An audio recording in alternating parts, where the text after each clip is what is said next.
प्रिय विद्यार्थियों, आप सभी का आज की कक्षा में स्वागत है। आज के पाठ का विषय है भारत दुर्दशा नाटक। इसके नाटककार भारतेंदु हरिश्चंद्र हैं। पिछले पाठ में हमने भारतेंदु हरिश्चंद्र जी का परिचय प्राप्त किया था, उनके प्रमुख मौलिक और अनुदित नाटकों का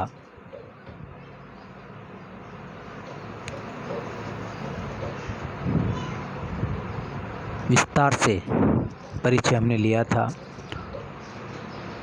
और हमने ये भी देखा था कि भारतेंदु हरिश्चंद्र न केवल नाटक लिखते हैं बल्कि नाटकों की आलोचना का पहला ग्रंथ नाटक भी नाटक नाम से वो लिखते हैं और उसमें नाटक के सिद्धांतों का वर्णन हमें मिलता है कि नाटक के कौन कौन से सिद्धांत है, ये हमें पता चलता है।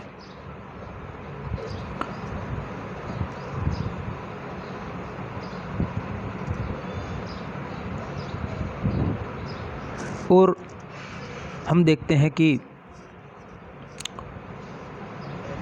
भारतेंदु हरिश्चंद्र ने, जब हम उनके सभी नाटकों का अवलोकन करते हैं तो हम देखते हैं कि उन्होंने जीवन के सभी क्षेत्रों से सामग्री ली है, चाहे वो सामाजिक विसंगतियां हो, धार्मिक आडंबर हो या जनता की अशिक्षा हो, सभी पर उन्होंने नाटक लिखने का प्रयास किया था।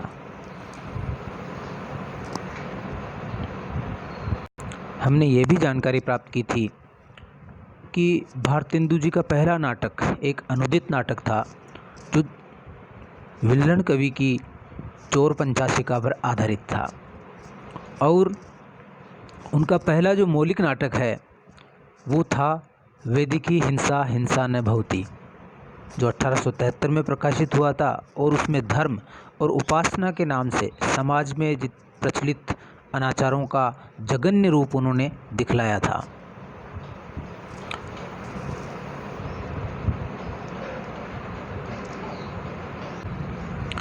आज के पाठ में हमारी चर्चा का मुख्य बिंदु भारत दुर्दशा नाटक के नाटकीय तत्वों पर केंद्रित रहेगा।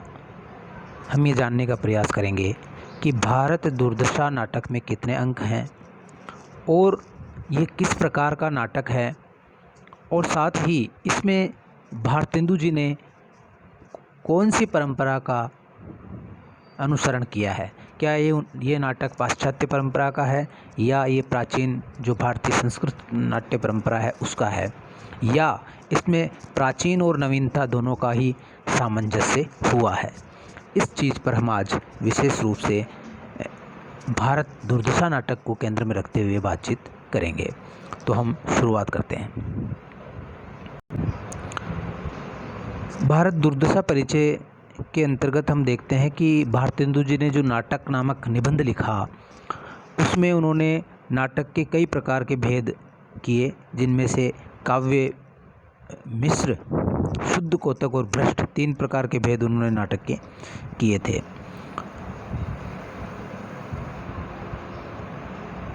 अब हम जब भारत दुर्दशा की बात करते हैं तो हम देखते हैं कि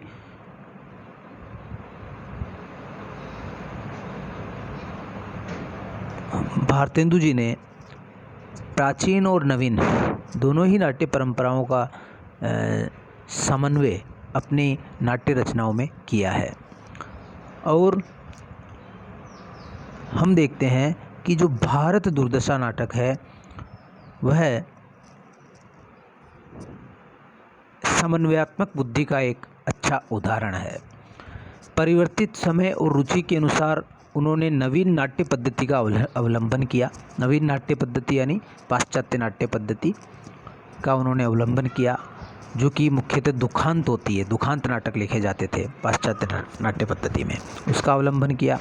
और भारत दुर्दशा में इस नवीन नाट्य पद्धति का योग है, ये भी हम देखेंगे कि किस प्रकार से नवीन नाट्य पद्धति का उन्होंने योग किया है। किंतु इस संबंध में यह बात ध्यान देने योग्य है कि नवीन नाट्य पद्धति का योग होने पर भी भारतेंदु ने उसे नाट्य रासक के नाम से पुकारा है। जब आप इस नाटक को पढ़ना शुरू करते हैं तो नाट्य रूप का परिचय देते हुए वहाँ लिखा हुआ है नाट्य रासक, उसको नाटक न कहा गया है बल्कि नाट्य रासक कहा गया है। और नाट्य रासक की परिभाषा अपने नाटक नामक निबंध में भारतेंदु जी इस प्रकार से देते हैं। वो लिखते हैं कि नाट्य रासक में एक अंक होता है, नायक उद्दात होता है और नायिका वासक सज्जा होती है, पीठ मर्द, उपनायक और अनेक प्रकार के गान और नृत्य।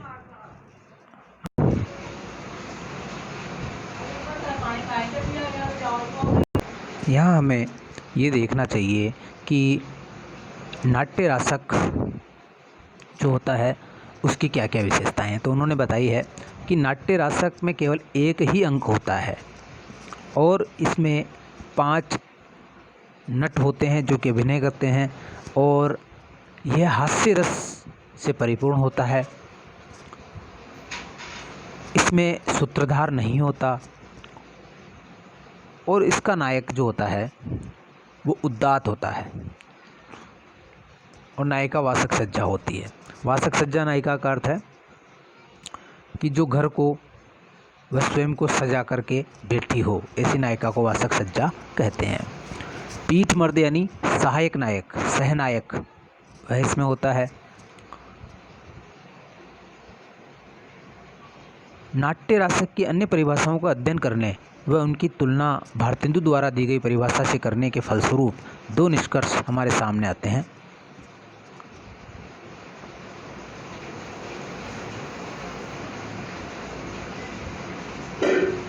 भारतेंदु द्वारा दी गई परिभाषा और अन्य परिभाषाओं में कुछ बातें समान रूप से मिलती है। वे बातें इस प्रकार से है कि सभी नाट्य रासकों में एक अंक होता है, नायक उद्दात होता है, नायिका वासक सज्जा होती है, उपनायक पीठ मर्द होता है, अनेक प्रकार के ताल और लय संयुक्त नृत्य और गान इस नाट्य रासक में पाए जाते हैं। वे बातें जिनका उल्लेख भारतेंदु ने अपनी इस परिभाषा में नहीं किया है वो इस प्रकार से है कि जो नाट्य रासक होता है उसमें हास्य या श्रृंगार रस प्रधान ये नाटक होता है। मुख और निर्वहन संधियाँ प्रतिमुख संधि को छोड़ करके शेष चारों संधियाँ इसमें मौजूद होती है। अब ये मुख्य लक्षण हमें जब हम किसी भी भारतीय परंपरा के नाट्य रूप का परिचय प्राप्त करते हैं, उसके बारे में जानकारी प्राप्त करते हैं, तो हमें ये पता होना चाहिए कि हर एक नाटक में कुछ संधियाँ होती है। ये संधियाँ नाटक के किसी प्रधान प्रयोजन, जो उसका मुख्य उद्देश्य होता है, मुख्य फल होता है, उसके सहायक कथांशों का किसी मध्यवर्ती प्रयोजन के साथ होने वाला संबंध कहलाता है। यानी पूरा जो कथानक होता है वो कई प्रकार के कथा के अंशों में बटा रहता है और जहाँ पर ये दोनों यानी नाट्य का प्रधान प्रयोजन और मध्यवर्ती प्रयोजन, उनके बीच में जो संधि होती है वो नाट्य संधि कहलाती है। ये नाट्य संधियाँ 5 प्रकार की होती है।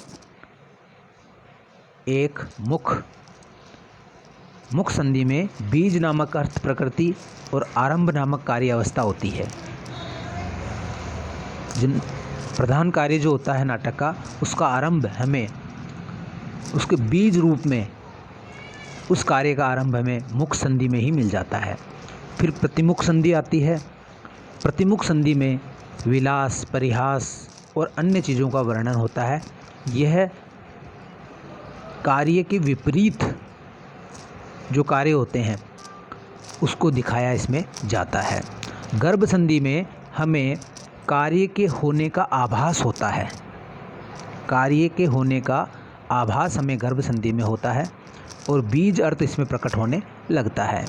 विमर्श संधि में क्रोध, व्यसन और विलोभन से फल प्राप्ति के संबंध में आशंका होती है।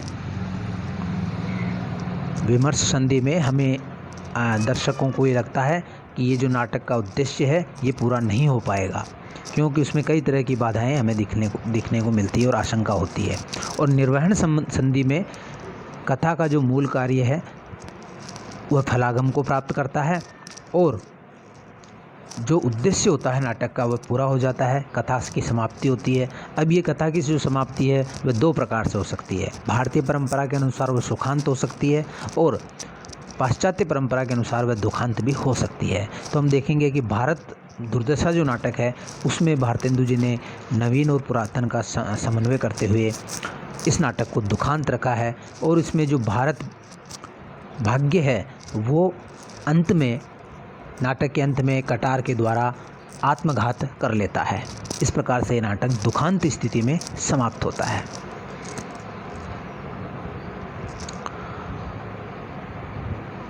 अब हम इन लक्षणों के आधार पर, नाट्य रासक के जो लक्षण बताए गए हैं शास्त्रों में या लक्षण ग्रंथों में जो लक्षण बताए हुए हैं, उनके आधार पर अगर भारत दुर्दशा नाटक का मूल्यांकन करें तो हम पाते हैं कि इस नाटक में भारतेंदु जी ने नवीन यानी पाश्चात्य नाट्य सिद्धांत और प्राचीन यानी संस्कृत का नाट्य सिद्धांत दोनों का मिश्रण इसमें किया है। कथा भाग की दृष्टि से इसमें पूर्ण नवीनता है, क्योंकि भारत दुर्दशा का उद्देश्य देश वत्सलतापूर्ण और समाज संस्कारक है। इसका जो मूल कार्य है, उद्देश्य यानी कार्य, जो इसका जो मूल फल है, इस नाटक को देखने का जो फल है वह यह मिलता है कि दर्शकों के मन में देश के प्रति वत्सलता यानी प्रेम भाव जागृत होता है और साथ ही समाज का संस्कार भी होता है। समाज के अंदर जो बुराइयां हैं उसका ज्ञान सामाजिक को या रसिक को प्राप्त होता है। इस तरह से इसका ये उद्देश्य रखा गया है। हास्य अथवा श्रृंगार रस की प्रधानता के स्थान पर भारत दुर्दशा में वीर और करुण रस की प्रधानता है।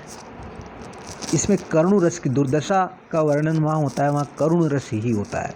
तो यहाँ पर करुण रस और वीर रस की प्रधानता इस नाटक में हमें देखने को मिलती है। ये चीज़ें आपको याद रखनी चाहिए। भारत दुर्दशा में 6 अंक है।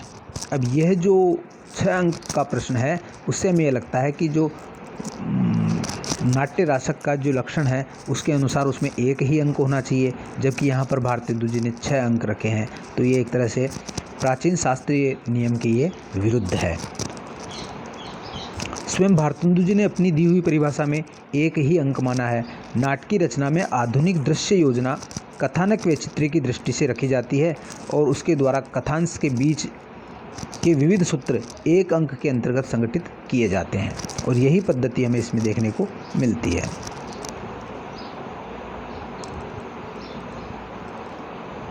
नाटक दृश्यों में बटा रहता है। आधुनिक नाटक की विशेषता होती है कि वह दृश्यों में बटा हुआ रहता है और अलग अलग प्रकार के जो कथानक है उनको दृष्टि में रखते हुए अलग अलग प्रकार के सीन नाटक में रखे जाते हैं।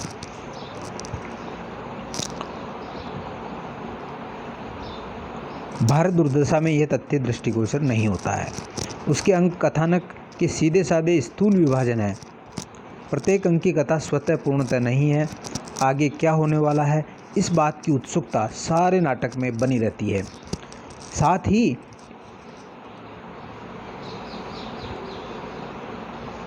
उन अंकों के द्वारा रसोद्रेक के स्थायी प्रभाव की सृष्टि भी होती है।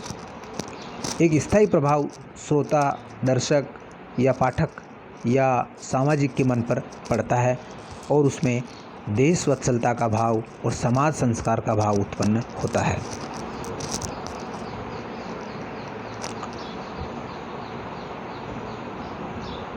ग्रंथ में मंगलाचरण के बाद न तो प्रारंभिक भूमिकाएं हैं और न ही अंत में भरत वाक्य है, जो कि भारतीय परंपरा है।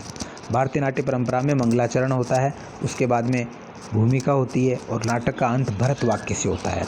भरत वाक्य के बारे में बता दूं कि ये जो भरत वाक्य होता है ये भरत मुनि के सम्मान में एक आशीर्वचन के रूप में छंद या पद्य होता है, जो नाटक के अंत में बोला जाता है। योगी का लावणी गान कोरस के ढंग पर होता है। ये जो नाटक का जो आरंभ होता है वो एक लावणी से होता है, जिसमें एक योगी गाता हुआ आता है, आवहु सब मिली रोवहु भारत भाई, भारत दुर्दशा न देखी जाई। यह लावणी वो गाता है।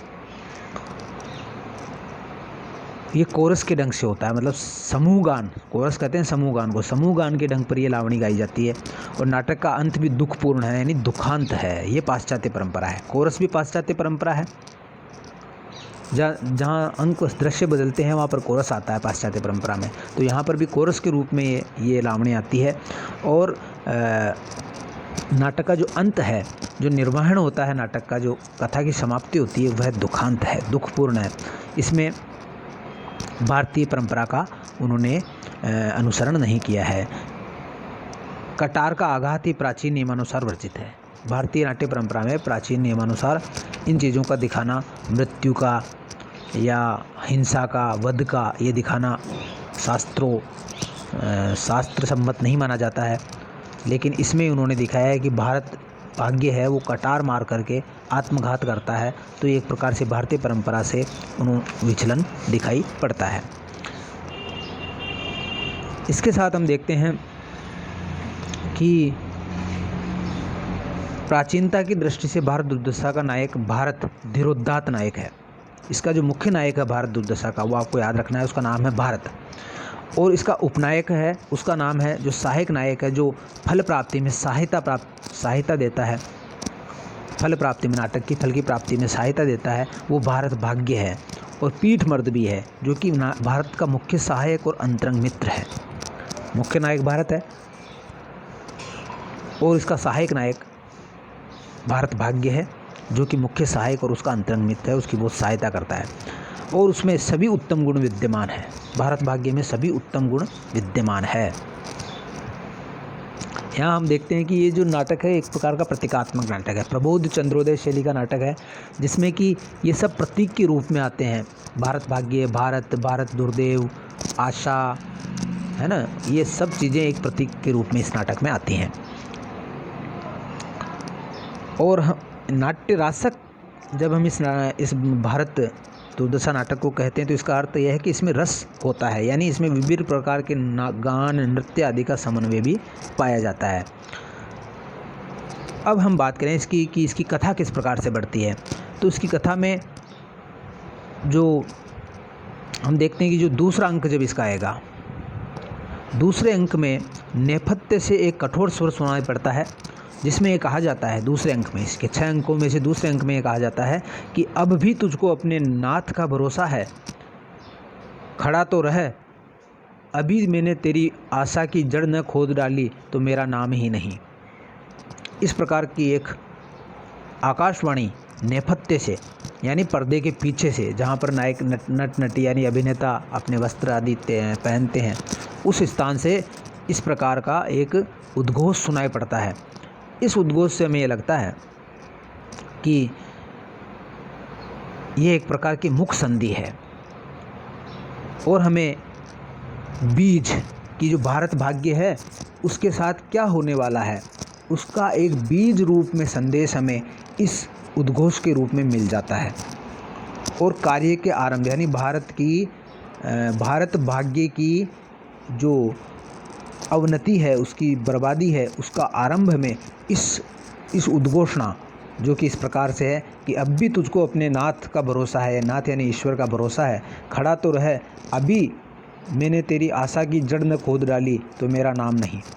इस प्रकार का जो उद्घोष है उससे हमें लगता है कि नाटक का अंत किस प्रकार से होने वाला है।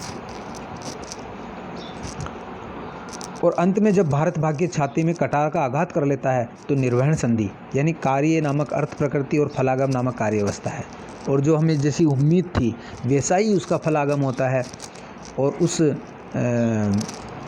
नेपथ्य में आई हुई ध्वनि के समान ही जो हमें जिस कार्य का बीज हमें आशंका होती है, बीज की आशंका होती है, वैसा ही फल प्राप्त होता है।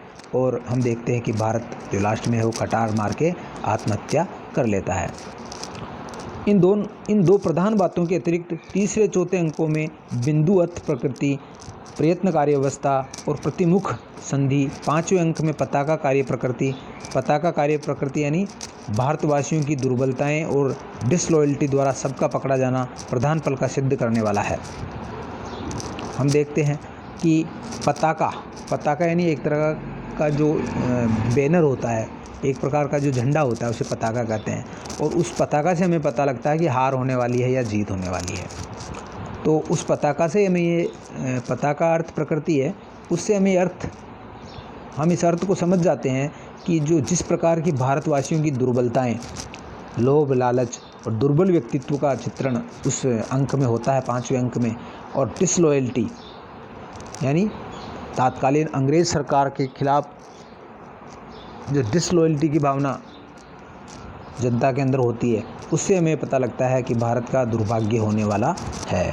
जो आप जानते हैं कि भारत हिंदू युग में जितने भी नाटककार थे वो उन्होंने अंग्रेज़ों की तारीफ़ भी की है। बहुत सारे, चाहे काव्य ले लो, कविता ले लो, चाहे आप नाटक ले लो, सब में अंग्रेज़ों की अच्छे नीतियों का उन्होंने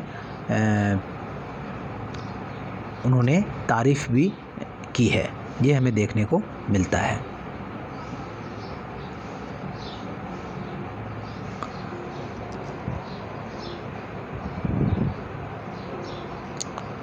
तो यहाँ पर भी डिसलॉयल्टी का मतलब यही है।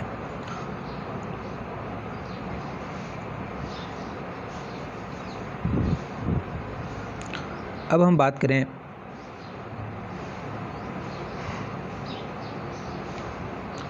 कि जो भारत दुर्दशा है उसमें नवीन और प्राचीन, अब तक जो हमने चर्चा की उससे यह निष्कर्ष निकाला जा सकता है कि उसमें प्राचीन और नवीन दोनों जो नाट्य पद्धतियां हैं उन दोनों का ही सुंदर समन्वय भारत दुर्दशा नाटक में किया गया है।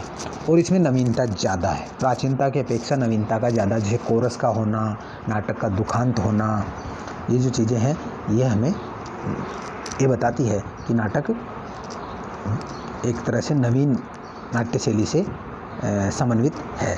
और इस नाटक का मुख्य उद्देश्य है रसिकों के मन में, सामाजिक के मन में देशवत्सलता की भावना उत्पन्न करना और समाज का संस्कार यानी समाज की कुरीतियों के बारे में जागरण करना। यह उस समय के सभी नाटककारों का उद्देश्य होता था। हम जानते हैं कि भारतीय हिंदू काल के नाटकों में मनोरंजन तो उद्देश्य होता ही था और साथ में जनमानस को जागृत करना और उनमें आत्मविश्वास उत्पन्न करना भी एक तरह से उनका उद्देश्य होता था। और इस नाटक में हम देखते हैं कि उन्होंने सांस्कृत नाट्य परंपरा की मर्यादा की रक्षा की है और साथ ही नवीन परिस्थितियों के अनुसार उन्होंने कुछ नवीन जो पाश्चात्य नाट्य प्रणाली है उसकी कुछ चीज़ें इसमें अपनाई है। अब इसकी कथानक की थोड़ी बात कर लेते हैं कि कथानक इसका 6 अंकों में बटा हुआ है और 6 अंक किस प्रकार से है, उनमें क्या क्या होता है। तो पहले अंक में हम देखते हैं कि योगी जो होता है वो आकर के लावणी गान द्वारा भारत के प्राचीन गौरव और पारस्परिक फूट और कलह के फलस्वरूप यवनों के आगमन और भारत के अंग्रेजी राज्य की स्थापना और आर्थिक शोषण व दुर्व्यवस्था का चित्रण करता है। योगी आता है, आवहु सभी मिली रोवहु भारत भाई, भारत दुर्दशा न देखी जाई, ये गीत गाता है। और वह बताता है कि ये भारत में कैसे कैसे महापुरुष हुए, भीम, अर्जुन, कृष्ण, बुद्ध, ऐसे ऐसे महापुरुष इस देश में हुए और आज इस देश की यह गति हो गई है। उसका कारण क्या है कि अंग्रेज़ लोग हैं, अंग्रेज़ लोग किस तरह से भारत का शोषण करते हैं, भीतर भीतर से सब कुछ इसका रस है वो चूस रहे हैं और इसको आर्थिक रूप से बिल्कुल विपन्न बना दिया है। तो ये सारी चीज़ों का चित्रण उन्होंने किस तरह से अंग्रेजी राज्य की स्थापना होती है, किस तरह अंग्रेज यहाँ के आर्थिक व्यवस्था को अपने कब्जे में ले लेते हैं, उसका चित्रण और दुरावस्था तक भारत के पहुँच जाने का जो चित्रण है उसका वर्णन इस अंक में किया गया है।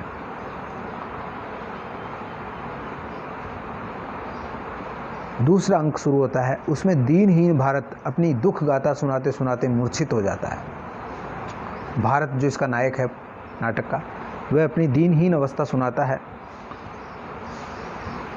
और मूर्छित हो जाता है और आशा और निर्लज्जता भी इसके दो पात्र हैं। वो आते हैं और भारत को उठा करके ले जाते हैं।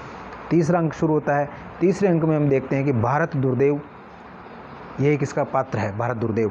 सत्यानाश भी इसका पात्र है, फूट इसका पात्र है, संतोष, डाह, लोभ, भय, उपेक्षा, स्वार्थपरता, दुर्भिक्ष, अतिवृष्टि, अनावृष्टि, ये सब इसके पात्र हैं। और इनका नायक है दुर्देव, भारत दुर्देव, दुर्भाग्य, भारत का दुर्भाग्य वो आता है। और फिर जब ये नष्ट हो जाता है, भारत मूर्छित हो जाता है, सो जाता है भारत, तो उसके अंधकार का फ़ायदा उठा करके, उसके सोने का फ़ायदा उठा करके और भारत की जितनी भी धन, बल, विद्या, सबका नाश ये भारत दुर्देव या भारत दुर्भाग्य इनकी सहायता से, सत्यानाश, फूट, संतोष, डाह, लोभ, भय, उपेक्षा, स्वार्थपरता, इन सब की सहायता से इन तीनों चीज़ों को, धन, बल और विद्या को नष्ट करने का काम करता है। और विद्या के जाने से भारत का दुर्देव जागृत हो जाता है, भारत बर्बाद होता है क्योंकि उसमें विद्या नहीं है।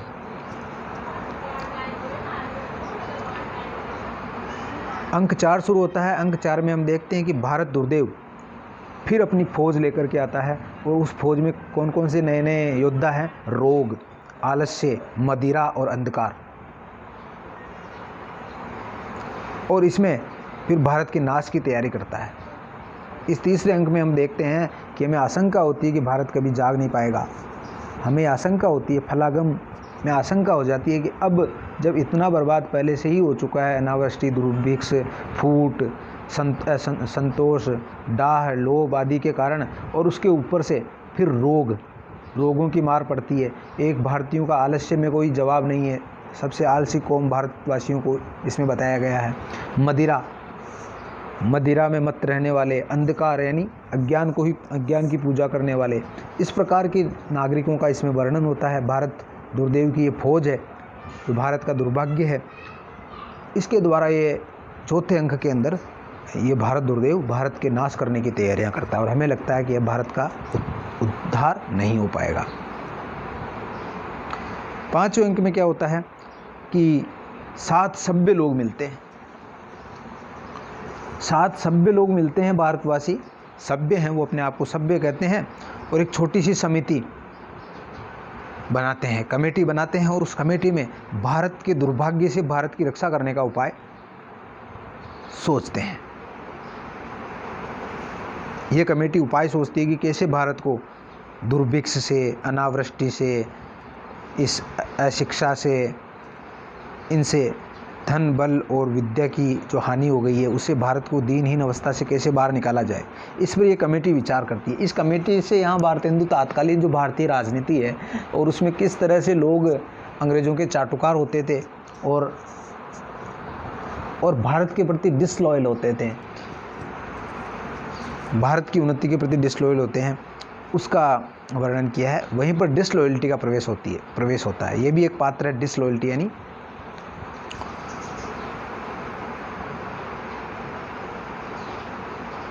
डिसलॉयल होना, यानी किसी के प्रति स्वामी भक्त नहीं होना, स्वामी भक्ति का अभाव, वह आती है। और वह इंग्लिश पॉलिसी नामक एक्ट के हाकिम इच्छा नामक दफ़ा से सबको पकड़ कर ले जाती है।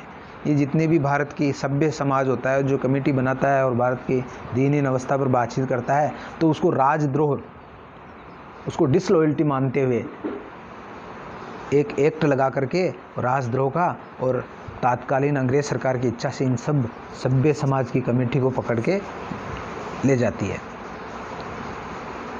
अब अंत में भारत भाग्य जब अचेत पड़ा हुआ है तो भारत को जगाने की चेष्टा, भारत जब अचेत पड़ा हुआ है उसको जगाने की चेष्टा पीठमर्द जो सहायक नायक है वो भारत भाग्य है वो करता है, और उसके पूर्व गौरव का गान करता है कि इस देश में भीम, अर्जुन और भीष्म और कृष्ण, बुद्ध जैसे महापुरुष हुए हैं, और उसके गौरव का गान करके उसको जगाना चाहता है, उसमें जोश भरना चाहता है, उसमें उत्साह भरना चाहता है, उसको चेतन करना चाहता है। और अंग्रेजी राज्य में उन्नति करने की बात करता है। वो कहता है कि अंग्रेज राज्य बहुत अच्छा है, उसमें उन्नति करने का अवसर है, कि भारत बहुत आगे बढ़ सकता है, लेकिन वो देखता है कि भारत जो है उसके बहुत सारे उसकी जड़ें काटने वाले तत्व उसमें मौजूद हैं, तो भारत जागता नहीं है। और फिर वो देखता है कि भारत के जगने की कोई उम्मीद नहीं है, कोई आशा नहीं है, तो जो उसका जो सहायक है, उसका भला सोचने वाला भारत भाग्य है, वो हताश होकर के, उदास होकर के और अपनी छाती में कटार का आघात कर लेता है और मर जाता है। इस तरह से ये नाटक भारत दुर्दशा की जीत होती है और भारत भाग्य की हार होती है। और ये दुखांत नाटक के रूप में पाठकों को, श्रोताओं को, सामाजिकों को, दर्शकों को सोचने के लिए मजबूर करता हुआ, करुण दशा का वर्णन करता हुआ, करुण रस में ये फल प्राप्ति करता है और ये नाटक समाप्त हो जाता है। इस तरह से एक बहुत ही सफल नाटक ये कहा जा सकता है और इससे दर्शकों के मन में देश के प्रति प्रेम का भाव जागृत होता है और साथ ही समाज की कुरीतियाँ हैं जितनी भी इसमें बताई गई है, उन सब के प्रति संस्कार करने का भाव भी दर्शकों और रसिकों में जागृत होता है। इस तरह से हम देखते हैं कि भारत की दीनहीन एवं पतित दशा और उसके प्राचीन गौरव का चित्रण करना भारतेंदु जी का मुख्य उद्देश्य है। अब आपको एक प्रश्न आ जाए कि मुख्य संदेश क्या है, इस नाटक का मुख्य उद्देश्य क्या है, तो इसमें इस नाटक का मुख्य उद्देश्य है भारत की दीनहीन एवं पतित दशा जो अंग्रेज काल में हो गई थी, उसका वर्णन करना, उसका चित्रण करना और साथ ही प्राचीन जो गौरव है हमारा, उसका भी चित्रण करना। प्राचीन जो महापुरुष हुए हैं, प्राचीन कवि हुए हैं, उनका चित्रण करना, ये मुख्य उद्देश्य है। और साथ ही अंत में उन्होंने अपनी घोर निराशा का परिचय भी दिया है। नाटककार निराश होता है कि भारत का कभी कुछ होने वाला नहीं है और इस निराशा के कारण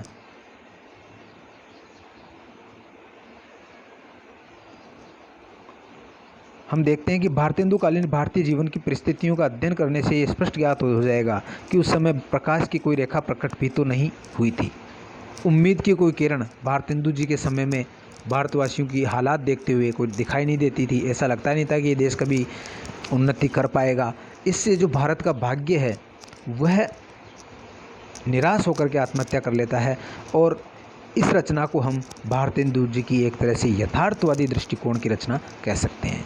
उन्होंने उस समय की बिल्कुल जो परिस्थितियाँ, सही जो परिस्थितियाँ थी, उनका चित्रण इस नाटक में किया है।